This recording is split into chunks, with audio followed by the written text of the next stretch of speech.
Have you heard of Virtual Bagel? Their Facebook page has over 4,000 likes. They use the page to promote their brilliant business model. We send you bagels via the internet, just download and enjoy. It sounds like a joke, and it is, sort of. This page was set up by BBC technology correspondent Rory Callan-Jones in 2012. He wanted to find out what is the worth of a like on a Facebook page, and so he bought some likes for Virtual Bagel. Now there are two ways to buy likes, the legitimate way and the illegitimate way. The illegitimate way is to go to a website like boostlikes.com and purchase some likes. You can get 1,000 for $70. Sites like these use click farms in developing countries like India, the Philippines, Nepal, Sri Lanka, Egypt, Indonesia, and Bangladesh. Here, employees are routinely paid just $1 per 1,000 clicks of the like button. So Facebook explicitly forbids buying likes in this way. Instead, they offer the legitimate way to pay for likes by advertising your page. Prominently displayed is a link to get more likes, with a promise, connect with more of the people who matter to you. And this is how Virtual Bagel got its 4,000 likes. Rory Callan-Jones paid $100 to Facebook and the likes rolled in. He targeted his ad to the UK and the United States, but also to countries like Egypt, Indonesia, and the Philippines. Now, where do you think Virtual Bagel was most popular? I'll give you a hint, it wasn't the US or the UK. But within a day, he had over 1,600 likes, mostly from developing countries. Now, what was more problematic was the people who followed Virtual Bagel looked suspicious. For example, there was one Cairo-based follower whose name was Ahmed Ronaldo. His profile consisted almost exclusively of pictures of Cristiano Ronaldo, and he liked 3,000 pages. Callan-Jones also observed that his new throng of fans was particularly disengaged, just as you'd imagine those from a click farm would be. But he hadn't hired a click farm. He had paid for Facebook ads. This story was reported in July 2012. In August, Facebook reported they had identified and deleted 83 million accounts. That was 9% of the total at the time. This resulted in noticeable drops for popular singers and celebrities. So did they delete all of the fake likes? Nope. Not even close. I know because most of the likes on my Facebook page are not genuine. In May 2012, I received a number of emails from Facebook offering me $50 worth of free promotion of my page, which at the time had only 2,000 likes. My YouTube channel had 20 times that following, so I thought surely this free paid promotion could help me reach more of the people who mattered to me. And immediately I could see the results. Within just a few days, my likes had tripled, and they kept on growing, thousands per day. And after a few months, I had 70,000 Facebook likes, which matched my YouTube subscribers at the time. Now, what was weird was my posts on Facebook didn't seem to be getting any more engagement than when I just had 2,000 likes. If anything, they were getting less engagement. Now, I didn't understand why at the time, but I've since realized it's because most of those likes I was gaining through Facebook ads were not from people who were genuinely interested in Veritasium. How do I know?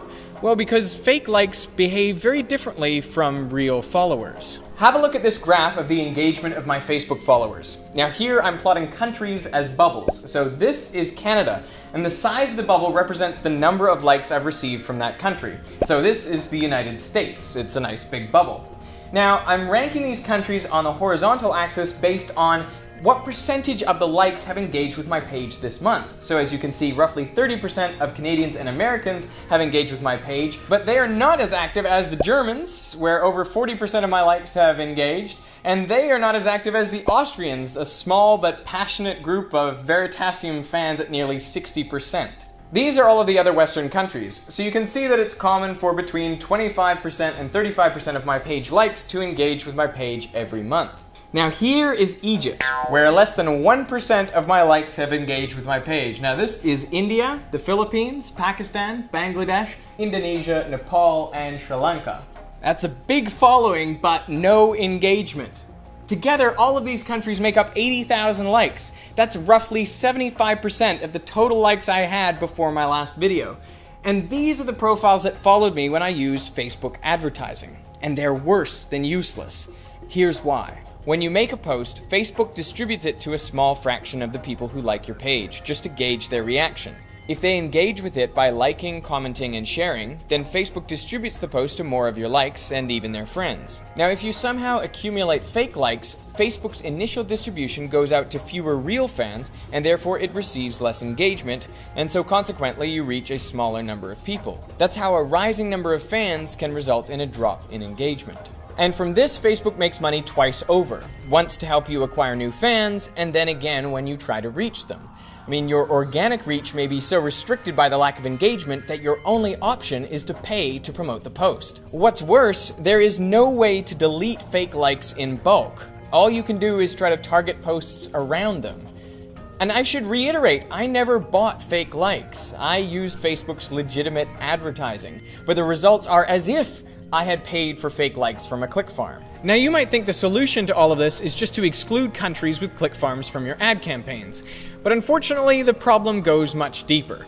Meet Virtual Cat, a virtual pet like none other. It's a page committed to supplying only the worst, most annoying drivel you can imagine. Only an idiot would like this page.